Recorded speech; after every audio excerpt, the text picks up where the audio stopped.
All right, good afternoon, everybody. Let's have our lecture today. Now, today we are going to start a completely new chapter on waves. Interestingly, our course is called the Introduction to Mechanics, Waves and Motion, but we only have one chapter on waves.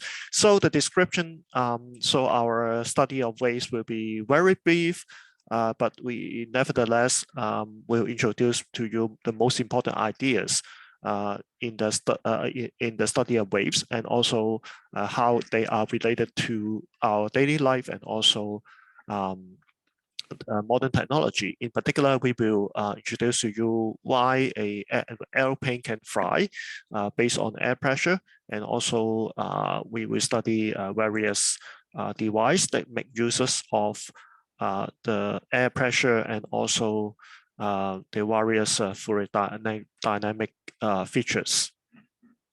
So let's start.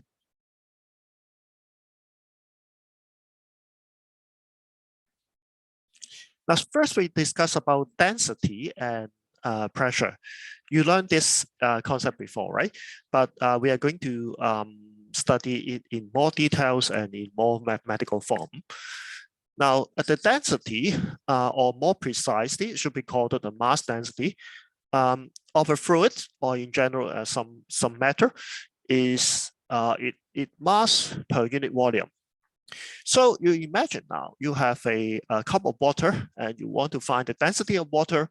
So what you do is to you have to find a small volume inside the water, which we call delta V, and then you measure the amount of water inside this small volume, and the mass of water inside the small volume we call it delta M.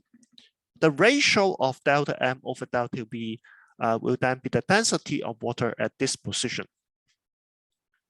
Now, delta V is a macroscopically small volume, which means that it is small compared with the dimensions of the other apparatus in our laboratory and other things in our daily life.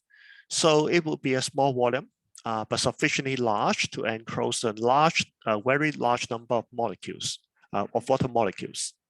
Okay. The SI unit of the density is kilogram per meter cube. It's kilogram per meter cube. So it's evident from this formula that the SI unit of density is the mass divided by the volume. So the unit is kilogram per meter cube. Now you may wonder why I use a small volume instead of the total volume and the total mass of the fluid. Now, there's a reason. Now, in some situation, the density of a fluid may vary from place to place. For example, the air density, okay? You may find that the density of air is higher when we are closer to the sea level. And when we go to higher and higher, larger and larger altitude, for example, at the top of a mountain, which is several kilometers from the sea level, the air density will be getting smaller, will be lower, okay? And when you move, for example, several tens of kilometers up to into the sky, then you will be entering this outer space where the air density is essentially zero. So the air density decreased with altitude above the Earth's surface, okay? So in those cases, in particular, it involves the air and also the gases. The density may not be uniform at all places. It may be varying from one places to another. So in order to measure the density at a particular location, we have to use a small volume that is small compared with the scale of variation of the density. So we just measure the density at a small region in space. So that density will represent the density pair at that position. In another position, you pick another small volume to measure the density there. Okay. Now, of course, for most of the fluids, including water, they are almost incompressible, which means that it takes actually a very large pressure to just compress the water by a little bit. So essentially, the density doesn't change. Okay, now in those cases, the density is a constant, and we can represent the density by the total mass of the fluid divided by the total volume. Okay, so these are the so-called incompressible fluids. They have the uniform and also constant density. Now, but however, the gas are different. The fluid, the liquid usually are incompressible. For example, water is almost incompressible, but the gases are easily compressible. So they can have density that can vary greatly. Okay, so my example is the variation of the air density with altitude, right? And for liquid and solid, they are almost incompressible. Okay. Now the pressure, what is the pressure? The pressure is a force due to a fluid on the surface. May not be a fluid, it could be a solid, whatever.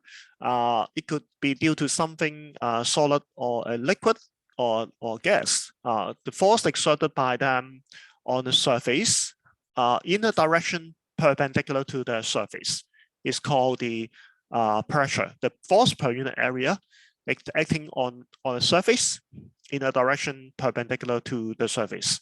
Okay, so imagine a small area here, which I call delta A, and the normal force acting on the surface is delta F.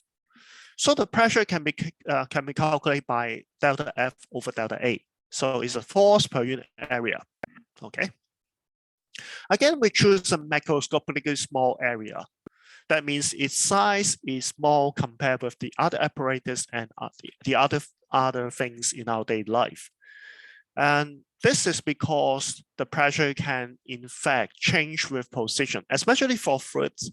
If, for example, if you go to a deeper level in the sea, if you dive deeper into the sea, then the fluid pressure will increase. The water pressure will increase. It increases with the heights below the water surface. So the fluid pressure, the water pressure, they may change with position. So that's why we use a small area instead of a large area. Okay, we just use a small area to measure the pressure at a particular position. Okay. Now, in case when the pressure is uniform over an area, then we can simply divide the total force by the total area.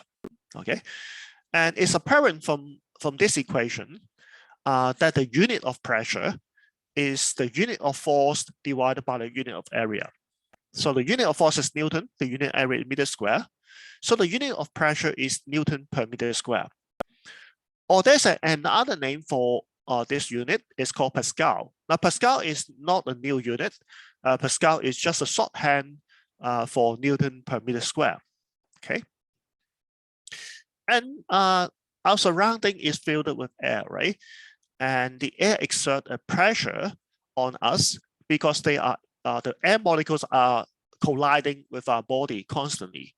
Okay, and the force produced by those collisions is huge. The pressure produced by the atmosphere in our body and also the things surrounding us, it exerts a pressure known as the standard atmospheric pressure. And the standard atmospheric pressure is huge. It is about 1.01 10 to the power 5 Pascal, which is a huge pressure. Okay, this is a very large force exerting on the body, but we have been getting used to this large pressure since the life evolved on Earth. So we are not feeling this huge pressure in our daily life, but in some situation, this pressure become very apparent and it produces a large effect. Actually, we would like to see some of this effect later in this lecture. Now, you should be very careful about the concept of pressure. In fact, the pressure is a scalar, okay? Because you already calculate the normal force. You calculate the normal component, the component of force that is perpendicular to the surface. So the pressure is a scalar, while the total force acting on the surface is a vector. Okay, so remember that when you are talking about a pressure force, it always means a scalar quantity. the normal force acting on the surface area, acting on the surface per unit area.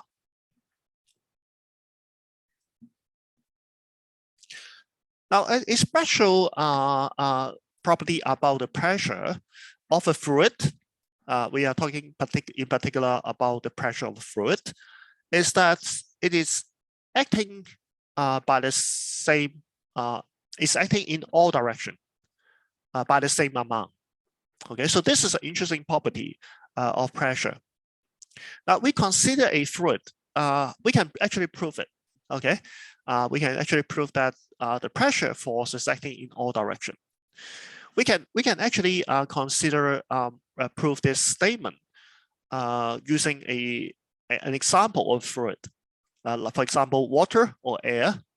Now suppose we have a bulk of water here, and then we choose a small volume. That small volume take the shape of a prism. So there's a right angle here in this triangle. And there's an area A1, there's an area A2 as the base, and the hypotenuse has an area A3. So the free surface form the surface of a prism, the free surface of a prism with a right angle here. And the angle between the surface A2 and A3 is alpha. Okay. Now we consider this volume to be very small, so that a pressure of P1, P2, and P3 act on each of these surface, and the pressure over the surface are almost constant, although uniform, because the surface is so small. The surfaces are so small. Now, because the fluid inside, here it is only an imaginary volume. Okay, there is no boundary, no actual boundary here. We just take a small volume from the fluid. Okay, so the prism are all filled with fluid, and since the fluid inside the prism is at rest, right? It's not moving. So the force, external force acting on the prism due to other fluid must be balanced. Okay, because the fluid inside this prism is not moving. So it's reasonable to conclude that by Newton's first law, the total pressure force acting on this prism by the external fluid are balancing each other. Okay, so we use this condition to derive the relationship between these three pressure. We were going to show that these three pressure are in fact the same. Okay. Now let's consider X component of the force acting on this prism. Now we have, of course, the pressure force from this surface, right, from the vertical surface, and the pressure force P1A1, right? But we also have the pressure force from the hypotenuse of the triangle, which is P3A3, but you have to resolve the X component. So you have to multiply by the angle, the sine of the angle, sine of this angle, sine alpha, to resolve the horizontal component in the X direction. Now the pressure from the surface A1, it balanced the X component of the pressure from the surface A3. So the two added together would be 0, right? Now, but we look at this triangle carefully. We find that A3 cosine alpha, sine alpha is exactly A1, right? Because this is a right angle triangle, right? So that means A3 sine alpha is equal to A1. And so this equation implies that P1 is equal to P3. So the pressure acting on this prism on the side of, on the area of A1 is the same as the pressure acting on the prism on the side of A3. So the two pressure, although they act in different directions, they are the same. Okay, they produce the same force per unit area. Okay. Now, when we consider the force balancing in the y direction, similar thing happen. The pressure from below is P2A2, and the pressure from above is P3A3, but we have considered y component, so we resolve the y component, which involve multiplying a factor of cosine alpha.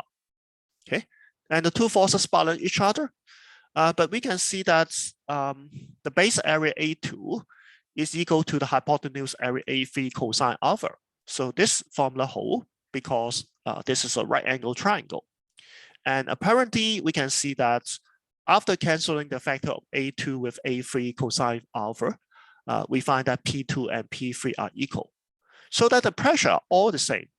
No matter this triangle, this prism is drawn arbitrarily. And that means the pressure force, the pressure acting in all directions will be the same, no matter how you draw the surfaces. Okay, so that is a very special property of fluid pressure. It acts in all directions, and the magnitude of the pressure in all directions are the same. Okay, so instead of saying that the pressure is a vector, we prefer to name it a scalar because it's a kind of force per unit area that acts in all directions, and they are the same in all directions. Okay.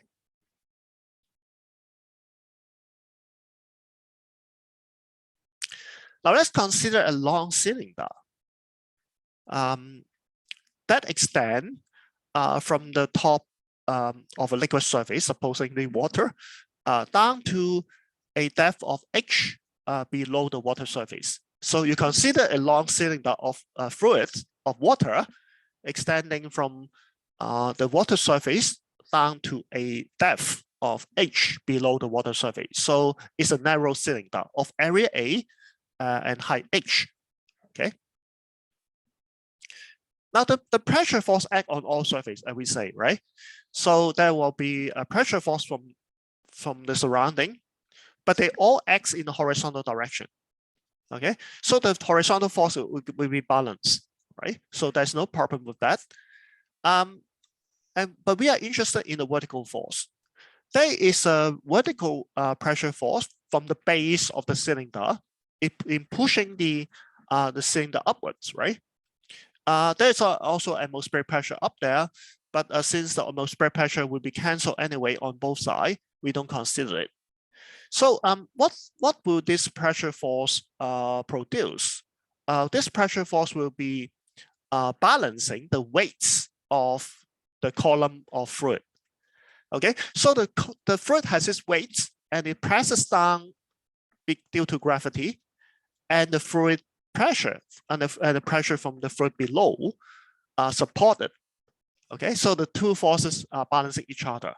So that's why the pressure depends on the depth. If you are going to a deeper down the liquid, then you have a longer column of water. There's a larger mass of water pressing down. So you need a larger pressure to counterbalance that. And so the pressure force will be larger and the pressure will be larger. Okay. Now let's do the calculation to find out the relationship. Now the pressure force due to the other liquid on the column of liquid is PA. Okay. But PA is exactly equal to the weight of liquid pressing down, right? Because the liquid is not moving. So PA is equal to mg. But m is the mass of this column of liquid, which is equal to the area, the base area multiplied by the height, that is the volume. And the volume multiplied by the density of liquid becomes the mass of the liquid. Okay, so m is equal to rho AH. And you can see from this formula, we can cancel the A on both sides. And so the pressure would then be equal to rho GH. So you can immediately see that the pressure due to a fluid will increase with the depth below the fluid surface. If you go to a higher, a deeper level, then you have a higher fluid pressure. You will experience a high fluid pressure. Now we assume that this is water, okay, or other kinds of liquid. So it is almost incompressible. So the density of fluid remains constant. Okay, we haven't assumed any changes in the rho when we go down towards a deeper level. But what about what would happen if the fluid is compressible? For example, if it's not water, but we are considering a different layers of air in our atmosphere, then what would be the case? What would happen if the fluid is compressible, and the density deep below the fluid is larger than the density from above. So what would that be? How would we handle this situation? Now, to handle this situation, we consider first a thin cylinder of liquid. Okay, now suppose in this diagram, we are having the axis Z axis pointing upwards. So this is the vertical direction, and we take the vertical direction upwards as positive. Now, so let's consider a cylindrical volume, okay, with area A on the top and the bottom, and a width and a depth of delta Z, okay, is the height of the cylinder. So eventually we consider this delta Z to be tending to 0.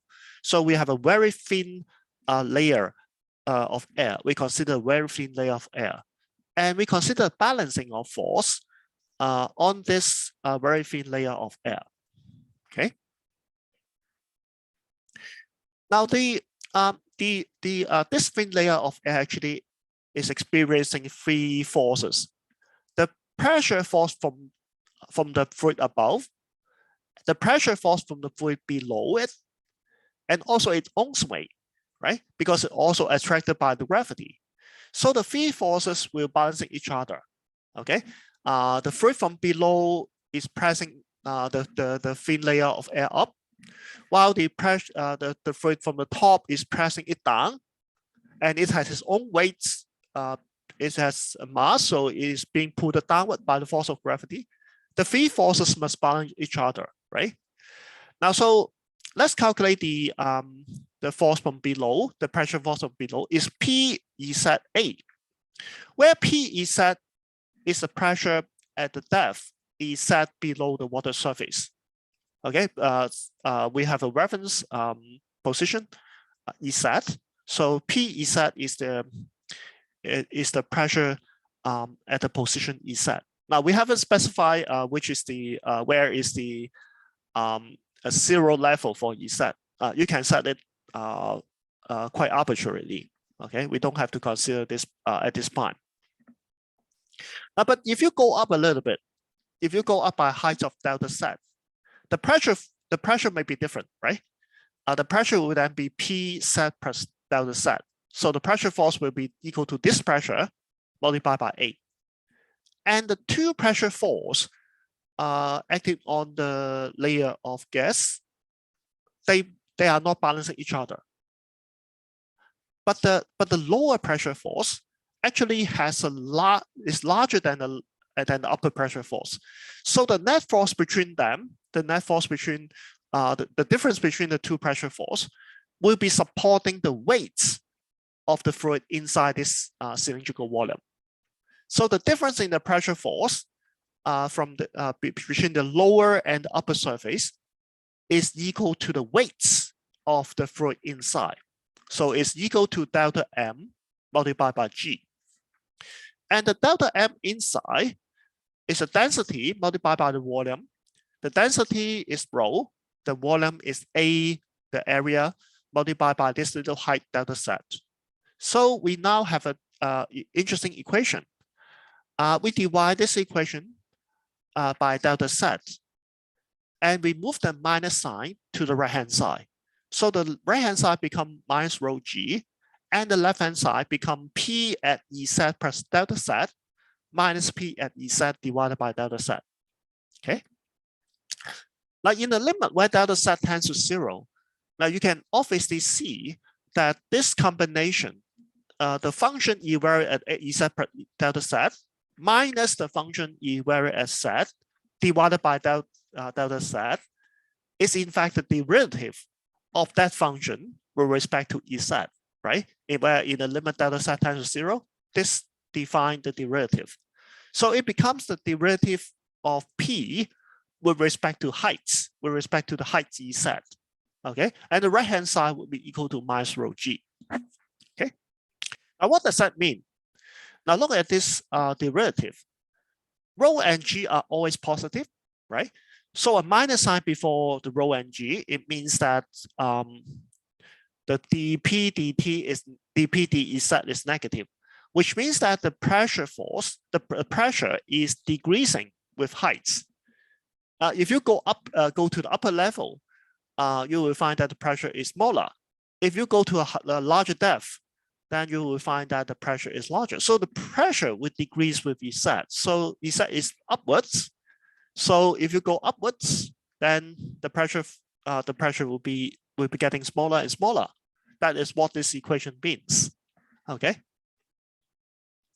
Now, in general, an important thing is to know is that for gas, the density may also depend on Z. So this is not a very trivial equation to solve, because you have to take into account for the density variation here, okay, in order to solve this equation.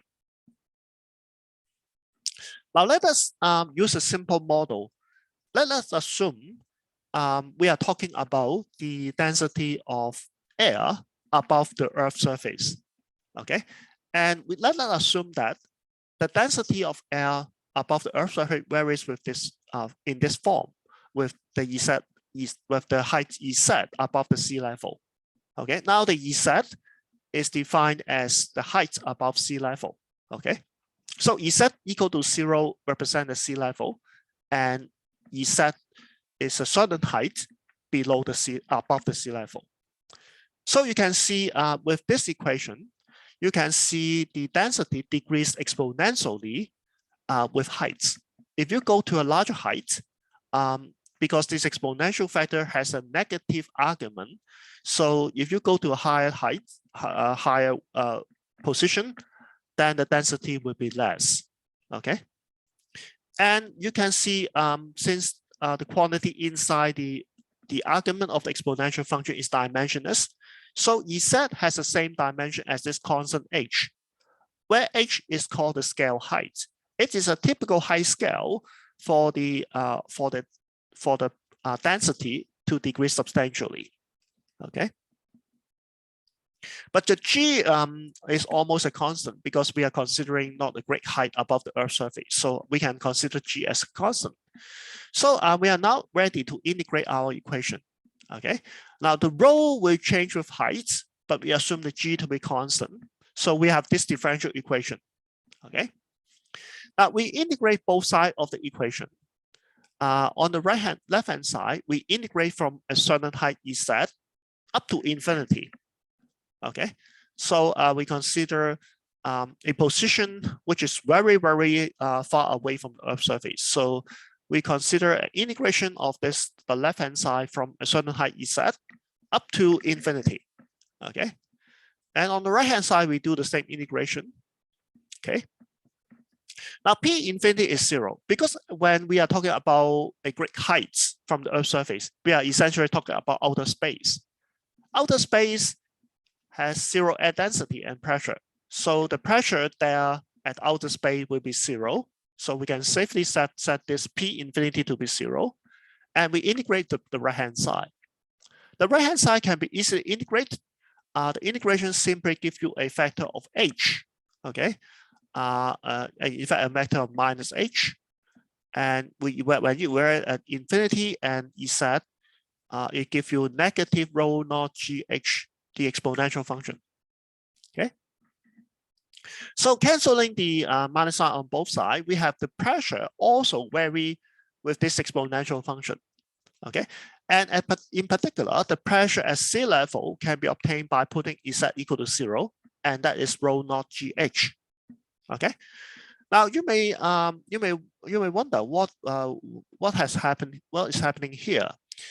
Now, when we integrate this equation, what we are actually integrating the density of air from Z to infinity. Is that right?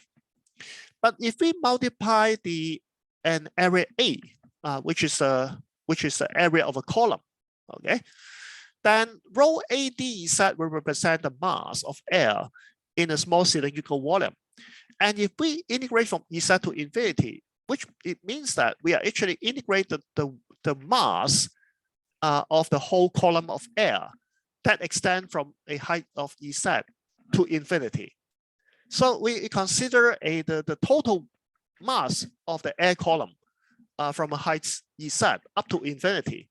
And the air column is pressing out on us. So, so the pressure force, which is given by Pz multiplied by A, will support the weight of that column. Okay, so this is a simple physical picture that allows you to understand what we are doing. We're actually calculating the total mass of the column above us, and the weights of that column pressing on us is exactly balanced by the surrounding air pressure. So that's why the air pressure is given by this expression. Okay. Now, I have an interesting thing for you to see. I don't know if you have seen this in school. We have the pressure, this is a so-called pressure cup. Now, this is nothing special. It's just a two plastic cup of a certain area. I measured this area. It has about a radius of 4 centimeters. So pi4 square is about 50 centimeters square. So each of the cups has an area of about 50 centimeters square. Now we press them together. Okay. Now I find that I can hardly pull them off. It takes me a large force.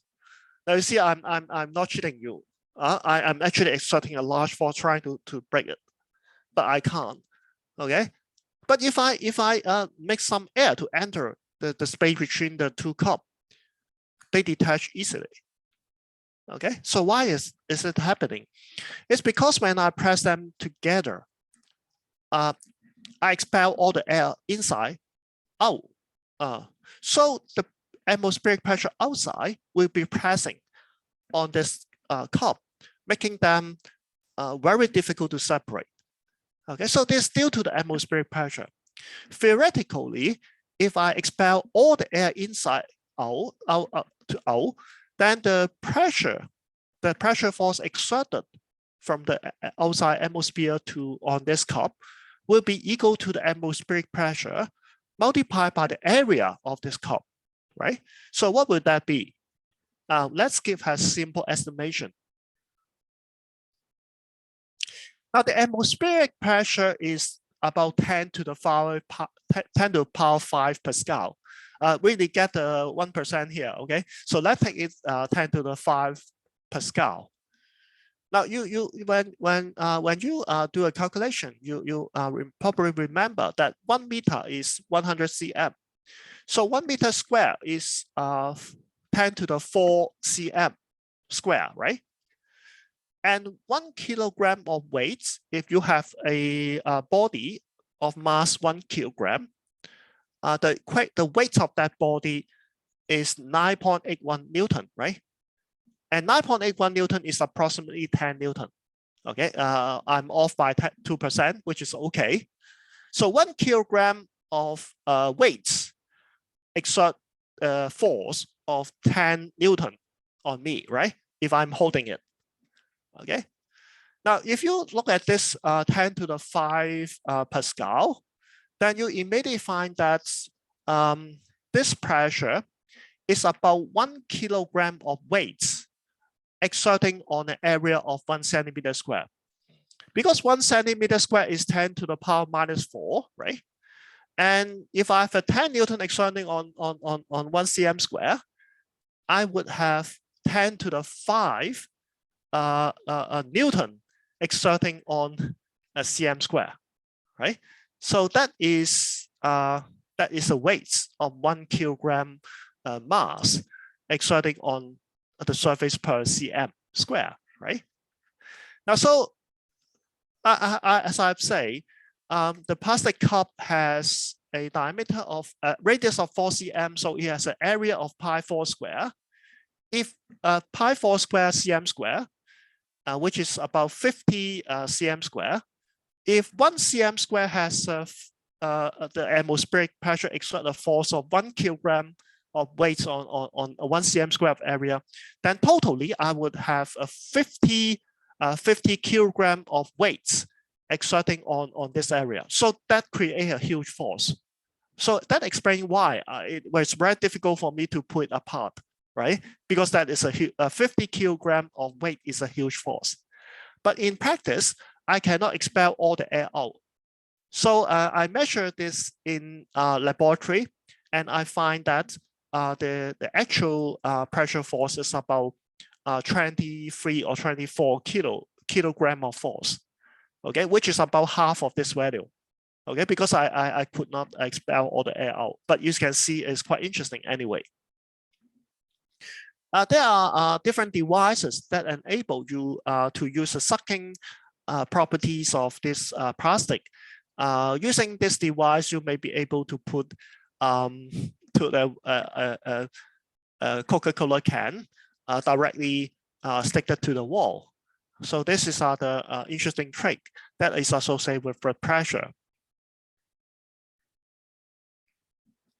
Now then, we would like to talk about the so-called Pascal principle, which is a principle involving the pressure force.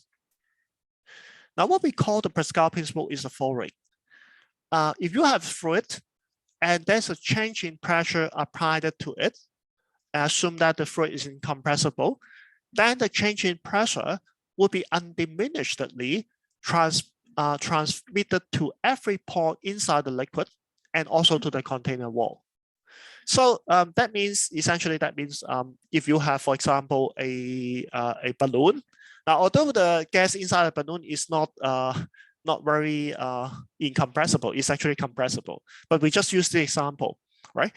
So if you press the balloon on one side, you can feel the pressure change on the other side immediately. Okay. So the pressure change that you are going to make on one side of the fluid will be directly transferred to all other parts of the fluid. And the transmission, if the fluid is totally incompressible, the transmission of that pressure change is undiminished. Okay, so it means that the pressure change will be transmitted equally and totally to every point inside the fluid.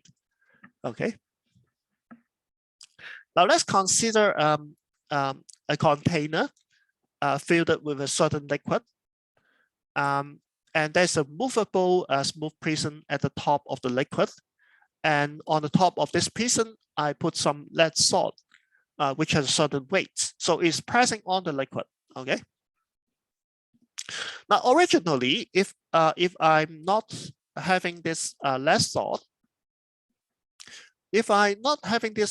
then the pressure at the depth h below the liquid surface will be equal to rho GH.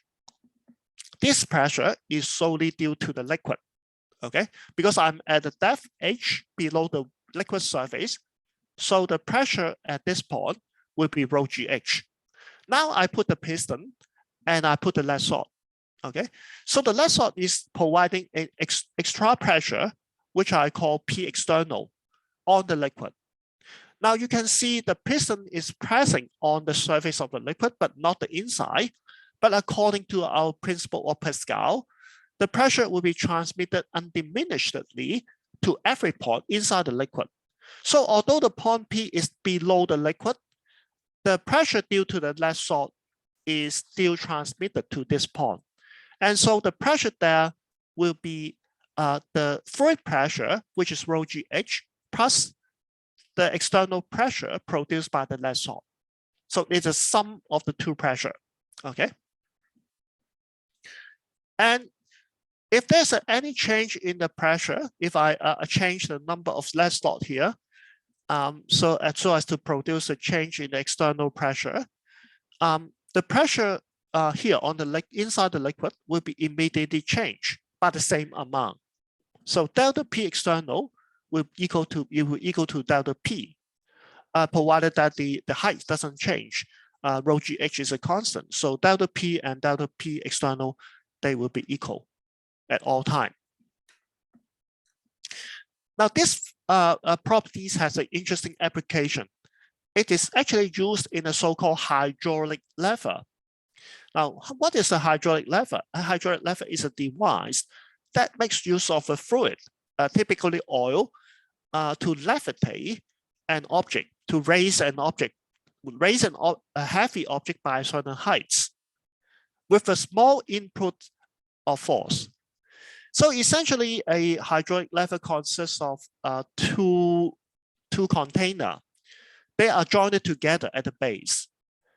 The first container has a small cross-sectional area, which I call AI. I stand for input.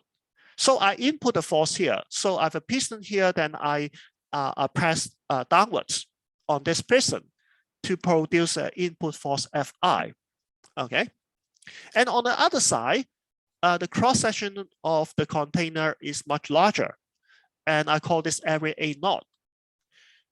And so when the pressure is undiminishedly transferred to the other side due to my pressing on the input side, there will be output force. The output force, I will call it F0.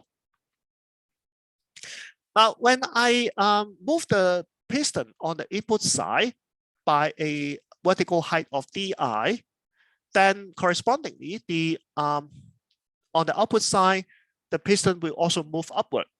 But since the area is much larger on the output side, the output side piston is moving a much more distant, which I call D0. So D0 is much more than Di, considering the large area of the output piston. Okay. Now we apply the Pascal principle now. The Pascal principle say that the change in pressure will be the same on the both sides. So on the input side, it will be equal to the Fi, the input force, divided by input area, Ai. And on the output side, we have the same change in pressure. So it will be equal to F0 divided by A0. The output force divided by the output area, right? So immediately we find the output force in terms of the input force. As you can see from this formula, because A0 is much larger than Ai, so that the output force will be much larger than input force. So it produces the effect we desire. We want to input a small force, but deliver a large output force.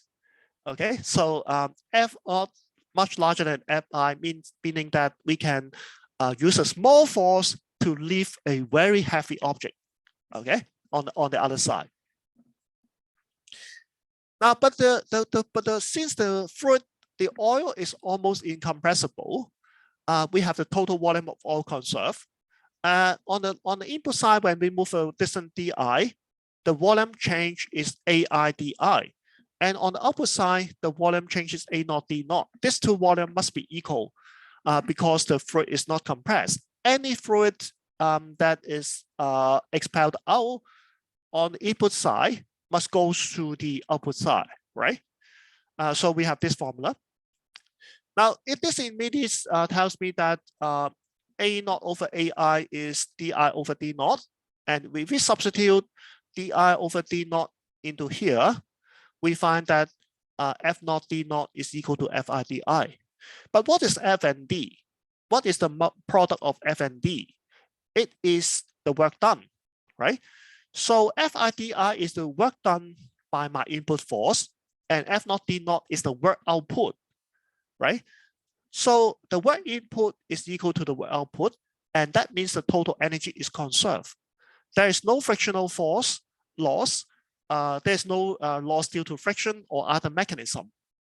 All the work done input from the input side is delivered to the output side.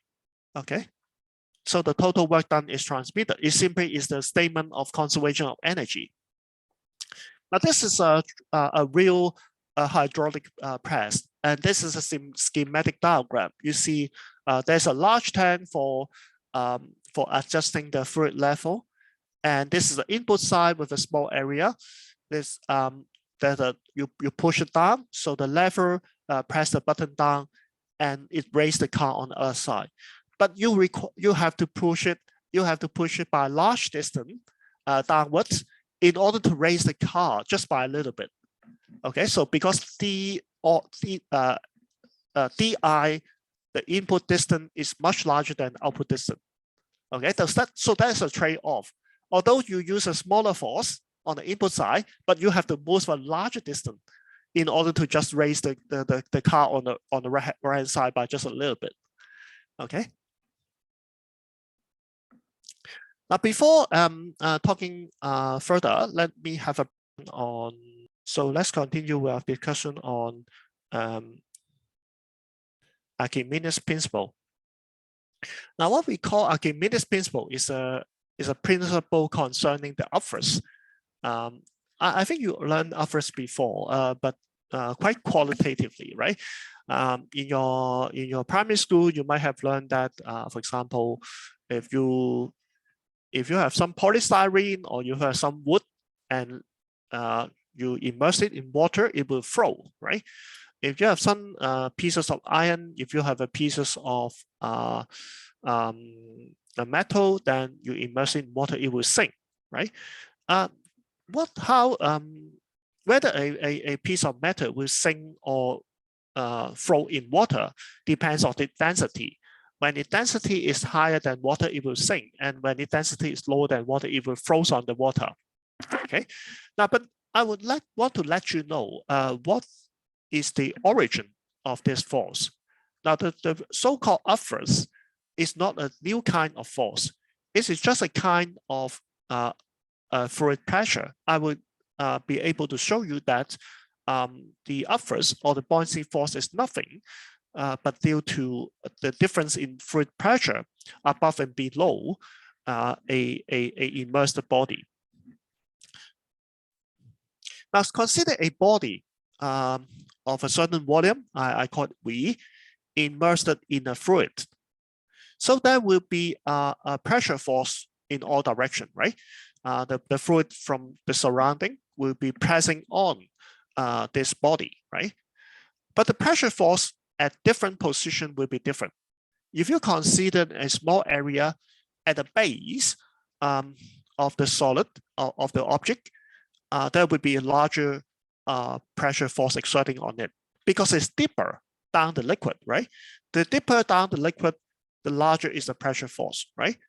If you consider it's the same area at the top of the object, then you will find that it is being exerted by a smaller pressure force. The reason is that at the top of the object, it is closer to the liquid surface, so the pressure there will be less. Okay, so that will be a difference in the pressure force. The pressure force will not be totally balanced. And it can be proven that the pressure force, yes, you can see from this diagram also, you can see that the pressure force at the bottom is larger than the pressure force at the top. So the net force will be pushing the body upwards, and that result in the so-called buoyancy force or the upwards acting on the object. Now, so you can see the upwards or the buoyancy force is not a new kind of force. It is totally due to the fluid pressures surrounding the object. It's only that the pressure force below the object is larger than the pressure force above the above the object. So the difference in these two pressure force will create a net upward force that tends to lift the object upwards. Okay, so that is the so-called buoyancy force or upwards. And Archimedes, he was a Greek philosopher and a Greek physicist. Some 300 before Christ, he lived at that time, and he did discover that the buoyancy force produced by fluid on an immersed body is equal to the weight of fluid displaced by the body. So now, if you consider the body of volume V totally immersed in, say, water, then the volume of that of the body will display a equal amount of volume of fluid, right? So the volume of fluid displaced is also V. And if the fluid density is rho, then the mass of fluid displaced is rho V. Okay, this is the mass of fluid being displayed by the person of the object. Okay. Now, if I multiply this mass, the displaced mass of the fluid by the acceleration due to gravity, I have the weights. I have the weights of fluid being displaced by the presence of the body. And Archimedes' principle say this weights of the displaced fluid is equal to the upwards or the buoyancy force acting on the body. This is the so-called Archimedes principle. Okay. Now, to let you have a clear picture of what's going on, let us consider the following thought experiment. This experiment can actually be done if you have a precise measurement of the volume of the fluid. Now, suppose I have a spring balance. Okay, is holding a mass m. Okay, so the weights of the mass is mg in air, and the reading of the balance is also mg in air, right? Because the weight is hanging on the balance. Now, if I immerse the object into water, so that it is totally immersed in water, then the water will produce the upwards on it, which is given by Fb. So you can see the net force acting on the balance will be less because of the upwards force, right? And so the balance will measure a apparent weight that is equal to the difference in the true weights and the upwards. So the apparent weight measured by the balance when the body is immersed will be equal to W prime. W prime is equal to mg minus the upwards, Fb. Okay, so that is due to the presence of the upwards. The body seems to weigh less. Okay, but Archimedes' principle says that the upwards is equal to the weight of water displaced, weight of fluid displaced. So you imagine now when the object is immersed, it displaces a certain fluid.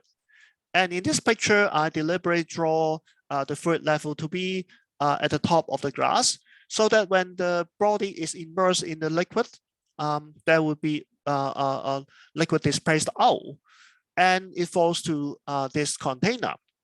So when the body is totally immersed, the volume of liquid being displaced out is V is equal to the volume of this object. Okay, so Archimedes' principle says that this is the weight. Okay, this volume has a weight of rho Vg, and this weight is equal to the upwards force. Okay, so I have the apparent weight to be equal to mg minus rho Vg. So the body apparently weighs less when being immersed. Now, you may consider a situation when the body is not totally immersed. It may be only partially immersed. So part of the body is in air, while the other part is in water. But still, the Archimedes principle will hold, even if you displace just a part of water. Even if you immerse part of the object into water, the upwards is still given by the weight of water displaced. Although in that case, the volume of water displaced V prime may not be the same as the volume of the object. It would be smaller than the volume of the object because it's not totally immersed. Okay, but Archimedes' principle is valid for both cases. It is valid whether the body is totally immersed or partially immersed, as long as you count the volume displaced of the fluid displaced by the body. Okay. Now here we're going to explain why the density of the object relative to the surrounding fluid will determine whether the object will flow or sink inside the fluid. Now the net force acting on the body is mg minus Fb. We take the downward direction and positive in this case. If the body has an average density rho s, then of course the weight of the body will be rho s v. V is the volume of the body. Rho s v is the mass of the body multiplied by g will be the weight of the body. This is the true weight of the body. But the upwards acting on the body will be equal to rho Vg, where rho is the density of the fluid. Now notice that rho S and rho are different. Rho S is the average density of the object itself, of the body itself, but rho is the density of the fluid. Okay, so after I pick out a factor of Vg, it becomes rho S minus rho multiplied by Vg. So whether the force is positive or negative, it depends on whether the rho S is larger and smaller than rho. If rho S is larger than rho, if the density of the object is larger than the density of water, then this quantity will be positive and the net force will be downwards, right? So that it means the body will sink, okay? If rho S is smaller than rho, if the density of the object is smaller than the density of water, this quantity will be negative, which means that the force is upward. And in upward, the net force being upward means the body will flow in the fluid. Okay, and that's exactly what you learn in your junior science curriculum. Okay. Now, but we are not satisfied with what we learned in our junior study. We want to go deeper, and we want to prove Archimedes' principle. Okay, we would be able to do it for an arbitrary shaped object. So you imagine an object that takes an arbitrary shape. Okay, and for convenience, we consider the whole object to be immersed in the fluid first, and we divide the object into a lot of very thin columns. Imagine we chop the object vertically, okay, using a knife. And so there will be a lot of very thin column result if I chop it again and again. If I repeatedly divide the object along the vertical direction, then I would have a lot of very thin column. And now I consider one of this column of matter, okay? And I enlarge it. It has two surfaces exposed to the fluid. This is the lower surface exposed to the fluid. And this is the upper surface of the column exposed to the fluid. Now, since I want to consider the upwards, I would like to consider the pressure force acted by the fluid on this liquid column. So I consider the fluid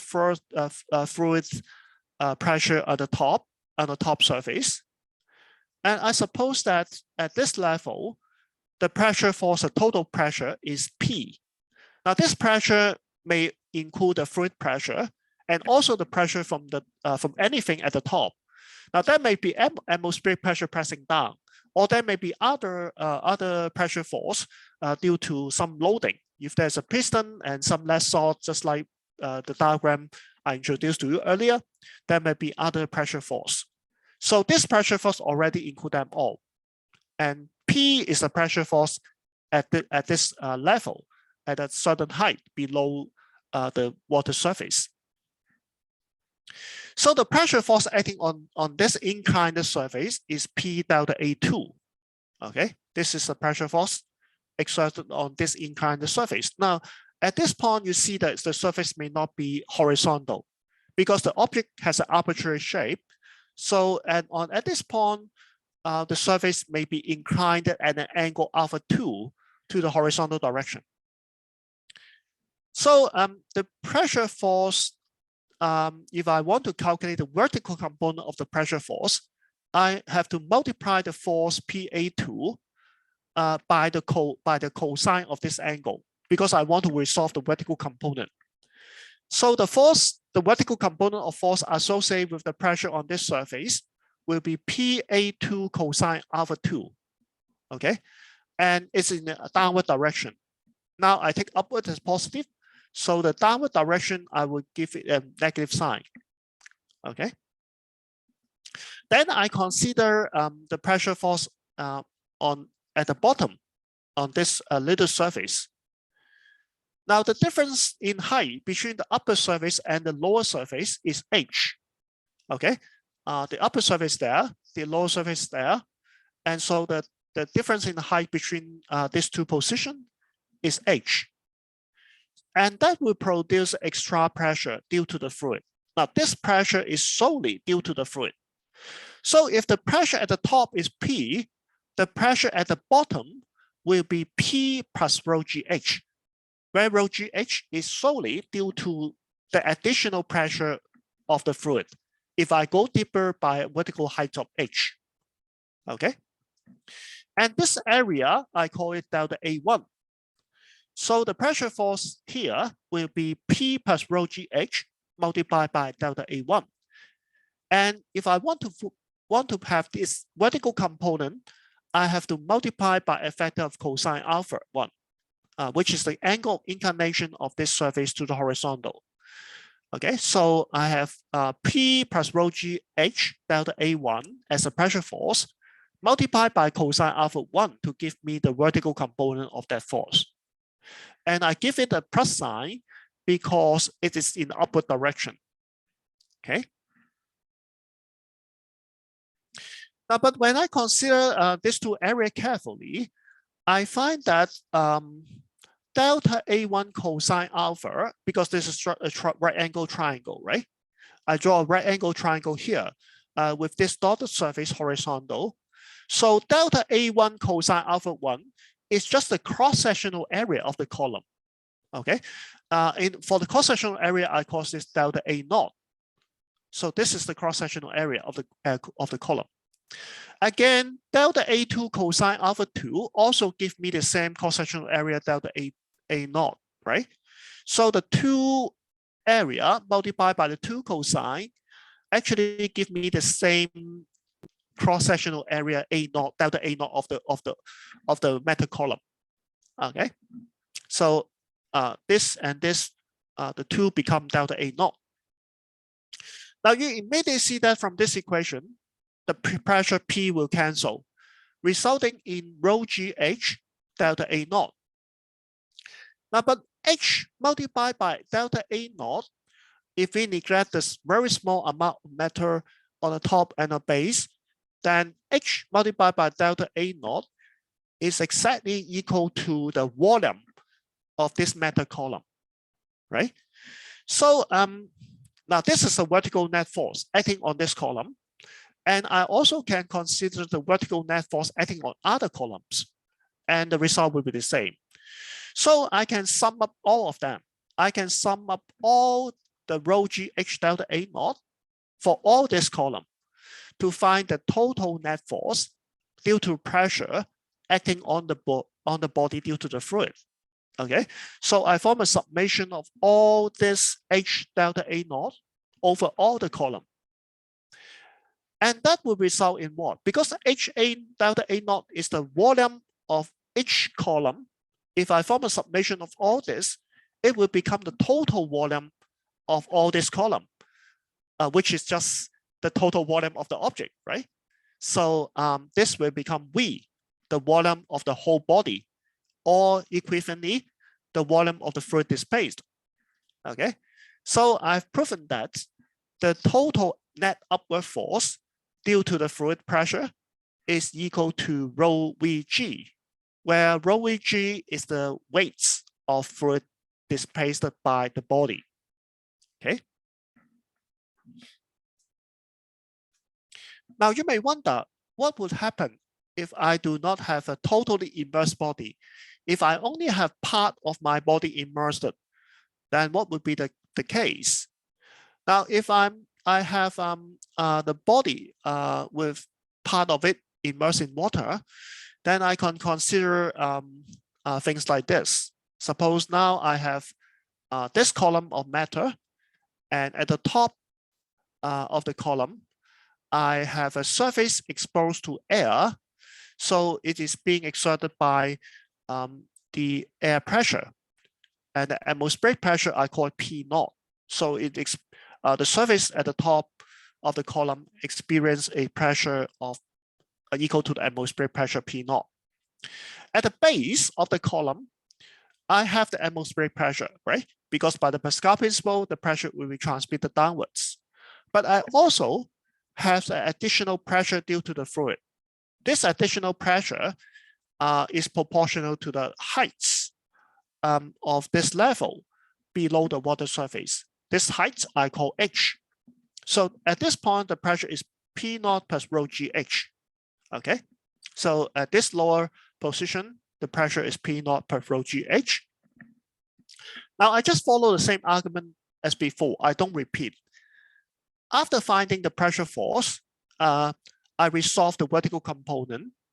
Then I add them up together, and I will find that the term with the P naught will cancel.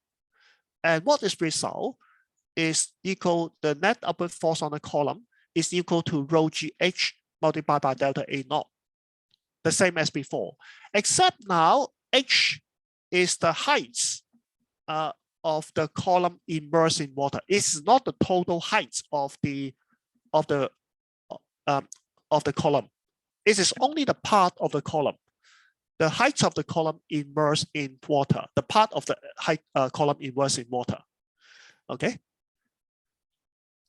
So again, we sum up all the net force acting on the column to get the total force.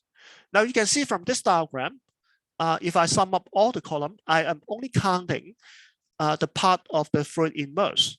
So after summing all this column, the red column, I would have the total volume equal to the volume of the object immersed in water, or equivalently the volume of the fluid being displaced by the object.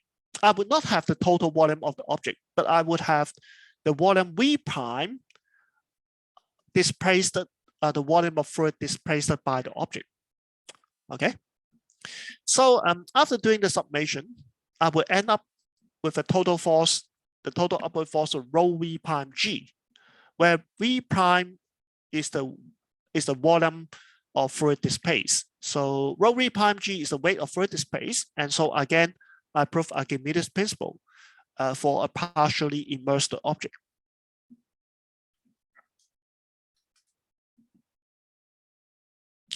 Now, I don't know if you have seen Titanic, okay? The movie Titanic, it pictures the Titanic crash into an iceberg some 100 years ago, right? 100 years ago. Now, why did such a big ship will crash into an iceberg? The reason is that at that age, we don't have a radar to detect the iceberg.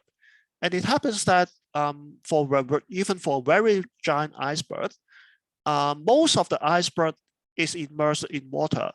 Only a very small part of the iceberg is exposed to air.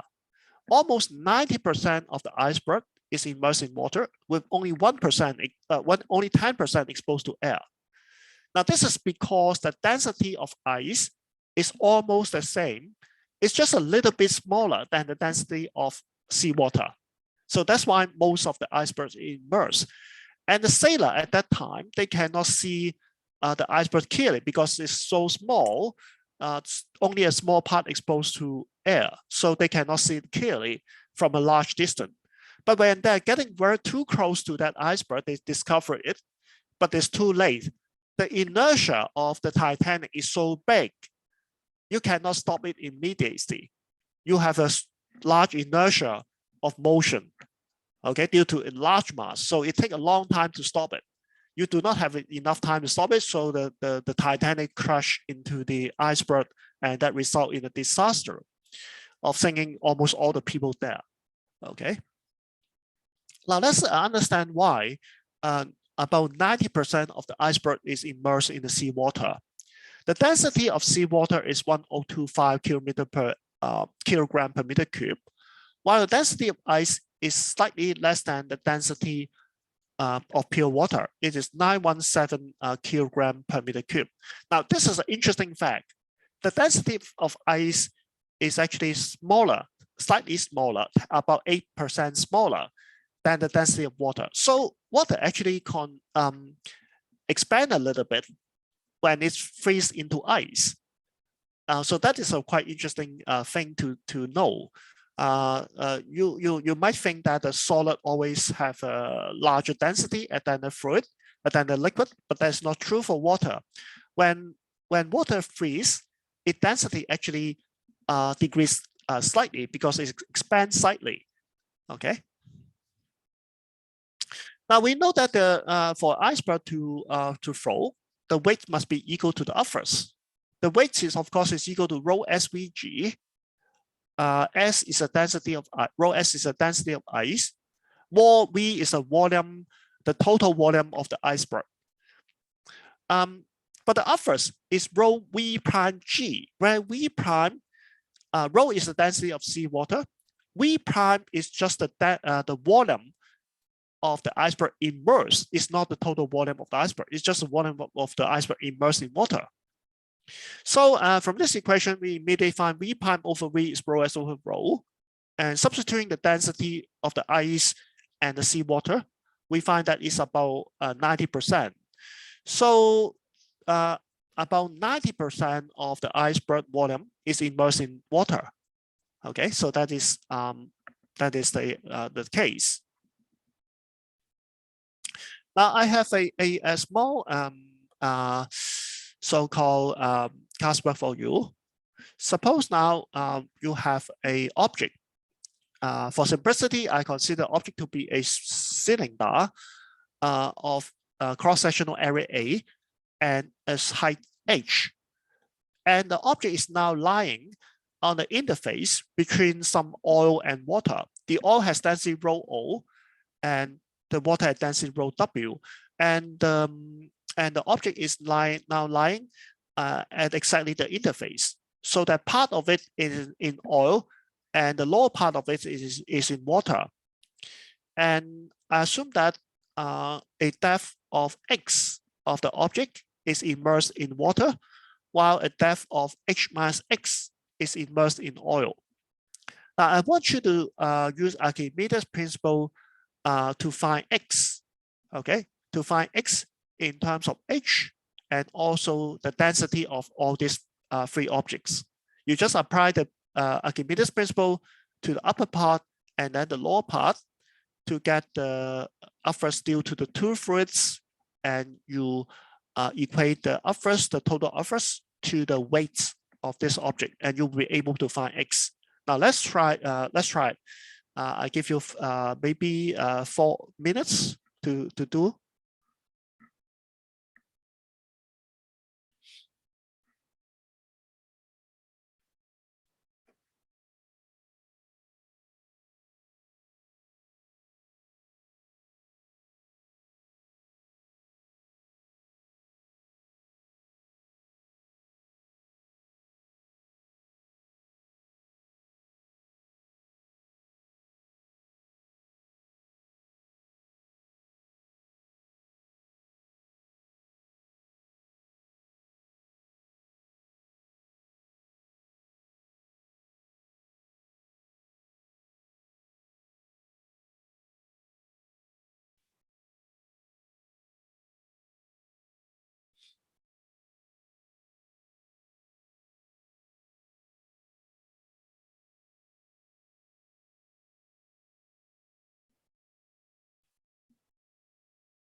May I know if any of you have found the answer? So what answer did you find? I have a reply now. What's that? Can you express almost correct, I think. But I think you can express everything in terms of the density, right? Because you know the object's density. So you can cancel all the A, right? And also you can cancel all the H. You are almost correct, I think. Any other finding from you?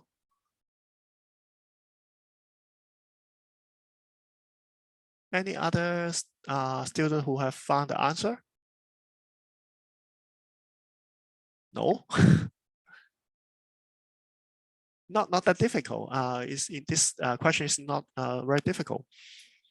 Now, you only have to consider the efforts due to this oil and water. Now, let's consider the efforts due to the water. Now, I have to consider the volume of the solid immersed in water, right? Because as I know from Archimedes' principle, the efforts due to a certain fluid is equal to the weights of the fluid displaced, right?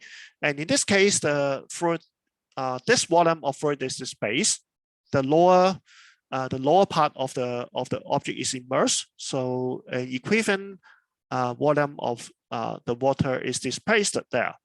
Okay, and this part of the volume has is the area A multiplied by X. Okay, so we have the area A multiplied by X as a volume, and we multiply by the density of water. It becomes the mass of water displaced. The mass of water displaced multiplied by G becomes the weight of water displaced, and that is the efforts, right? And we do the same for oil.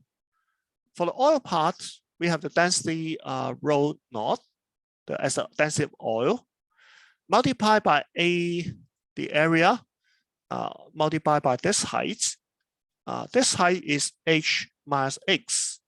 So I have H minus X as a height, and that gives me the volume of the upper part.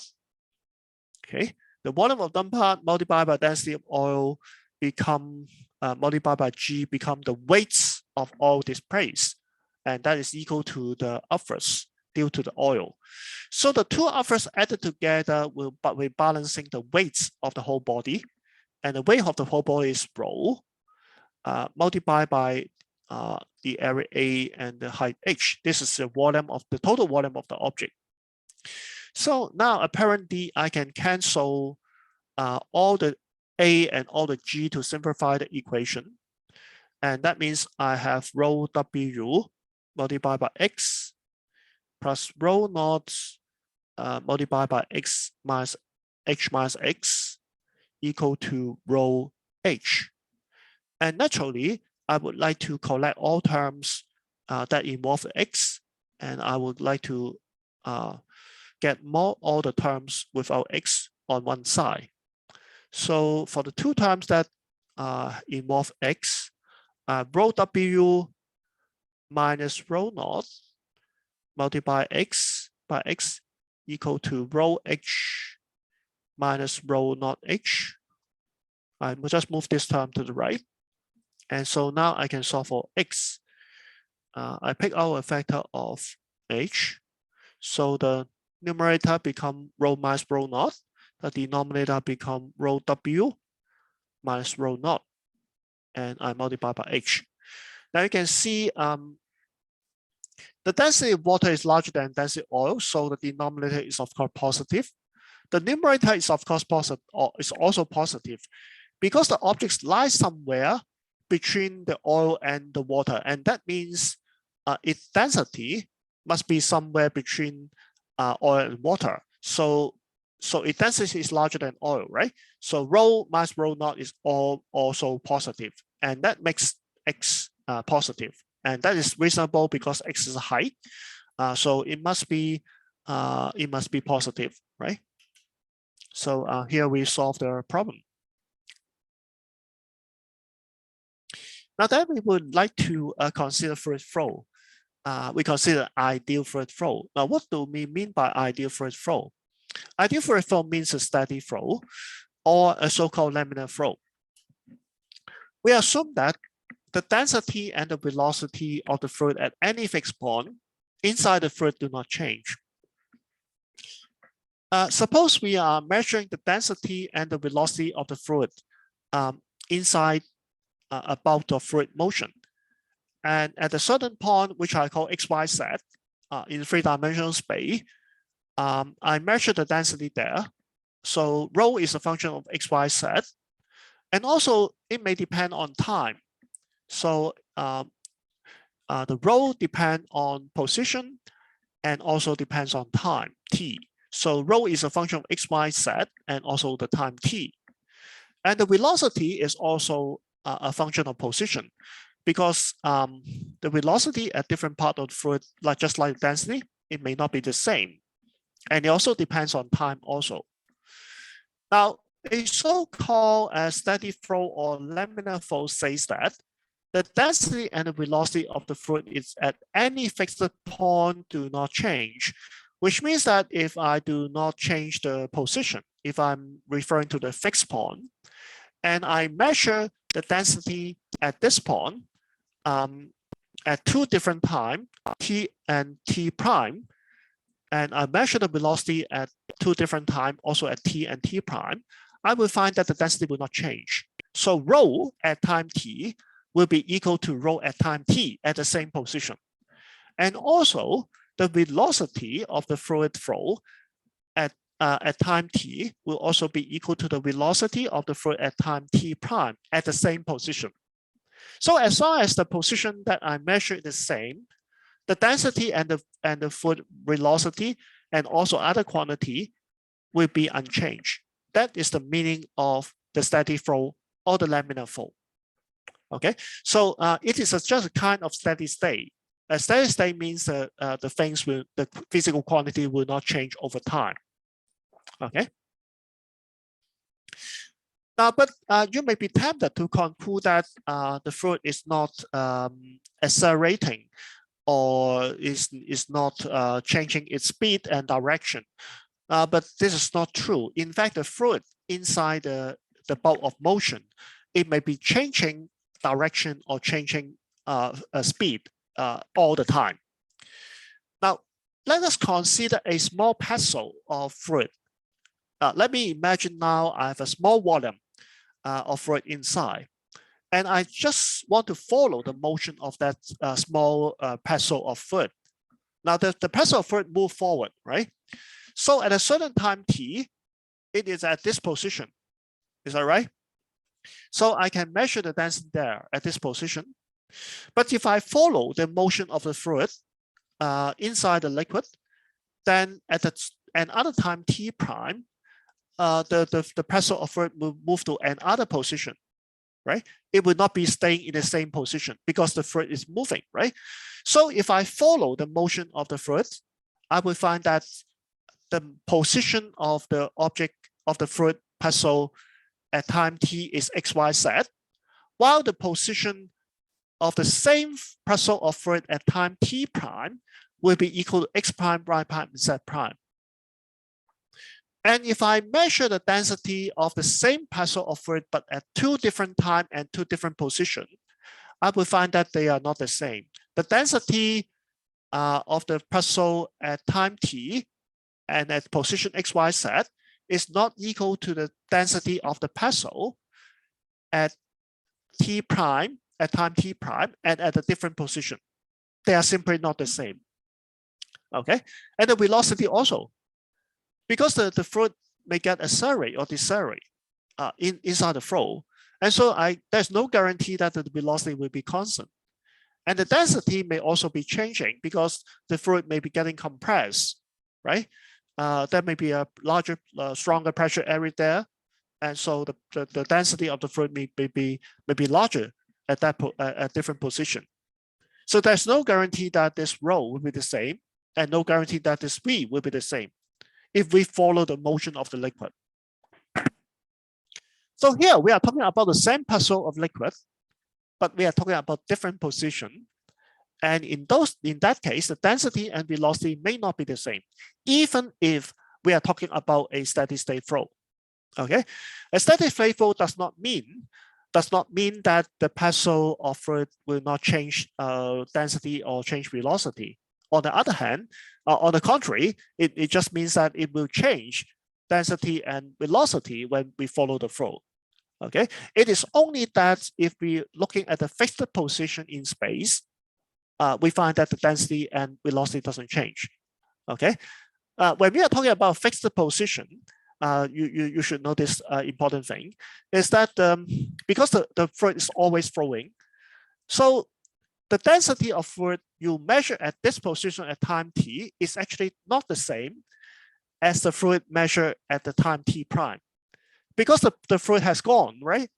During this time, the fluid has passed, has gone to another position, and another parcel of liquid fluid in this position. Okay, so you are not talking about the same parcel. You are talking about the same position, but different parcel of liquid measured at different time. Okay, so you know the very important difference here. Okay. Now I have an analogy for you to easily understand this problem. Suppose we have a flow of car on a road, and the car has and the road has a different width at different position. At the wider part of the road, the car are driving slower.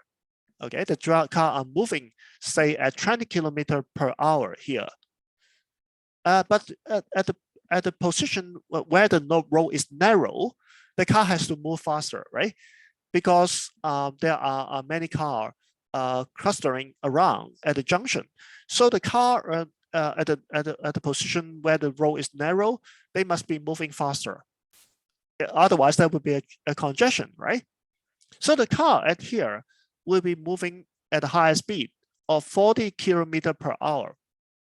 Okay. Now, if you follow the motion of each car equivalently to following the motion of each parcel of liquid, you will find that the car does accelerate from here to here. It accelerates from 20 km/h here to 40 km/h here. So it does accelerate. Okay, and that is the case when you follow a parcel of liquid inside the fluid. If you go together with the car or you go together with the fluid, you will find that its density or its velocity will change over time because it has moved to a different position. But if you are always looking at the same position but different car, the cars come and go, then you will be always finding that the velocity is 20 km/h there. It does not change with time as long as the flow rate remain constant. Okay, so that perhaps gives you a simple example of why a steady flow will have the same velocity at the same position, but still the fluid can accelerate on itself. Okay.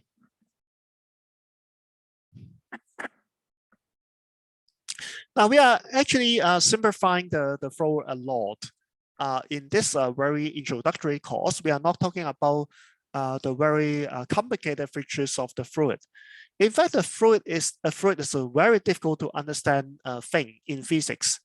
Even now, in the 21st century, nobody claimed that they have fully understand the fluid motion. In fact, the fluid motion is a very complicated subject that is subjected to active research. And to avoid all these complicated things, we have to simplify the flow to an ideal fluid flow. And ideal fluid flow means what? It means that the following. The flow is incompressible, and that means the density remains constant everywhere. Okay, so we assume the density is a constant, and that constant is rho naught. The rho naught does not depend on pressure. Okay, at the high pressure region or low pressure region, we assume the density of fluid to be the same. Now, this is not very realistic especially if we are talking about the airflow at different altitude, at a large altitude, then that would not be true. But if the flow is localized, if we are concerning only about a small region in space, then the density there will almost be a constant. This approximation will hold for that approximation. We also ignore the viscosity. Viscosity is again a difficult subject to handle. And we have seen that the viscosity may produce a resistive force to slow down the motion of the object inside it. And it can also exert a force on other fluid molecule and slow down the motion of those molecules. Now, here we have liquid of different viscosity. For example, if you have some honey, then honey has a high viscosity, you find it very difficult to pour it out. If you have water, then water can be easily poured out. And you may even have some liquid with an exceptionally low viscosity, so it can easily flow out of a container. Okay, and that is viscosity, but we neglect that. We assume there's no viscosity. And we also have neglected rotational motion. The rotational motion is they form a vortex inside a fluid. For example, if I have an obstacle here and the fluid is flowing past this obstacle at a high speed, then there will be a vortex forming after the object. Okay, and this vortex is due to the rotational property of the fluid, and we also will neglect it. In fact, the rotational property of the fluid is closely related to viscosity, but we will not deal with it in detail. The phenomenon is very complicated, and it just causes turbulence, which you can see the pattern of the vortex cannot be predicted precisely. It will be in a chaos, and that is one of the most difficult problems in physics. Turbulence is one of the most difficult physics problem, even for nowadays. Okay. Now, I think I should stop here since the time's is up, and I would leave the idea about streamline, and also I will leave the proof for the so-called balloonist equation to the next lecture. In the next lecture, we will be studying the fluid flow in terms of an equation that is known that is named after the British scientist Balloonier. Balloonier's principles say relate the pressure and the fluid flow velocity at different position along the streamline of a fluid. And that is interesting, and I think there are a lot of interesting phenomena associated with that. And I'm going to show you some of the interesting phenomena, including the flying of an airplane. And I will explain a little bit why the plane crash. Recently, we have the China airplane crash in Guangxi, right? So that is a tragedy. So we will somehow investigate why this accident happened. Is for a certain limit case. And we also have another demonstration for you showing the vortex motion of the fluid. So let's study it in the next lecture round. So we stop here. So we stop the recording.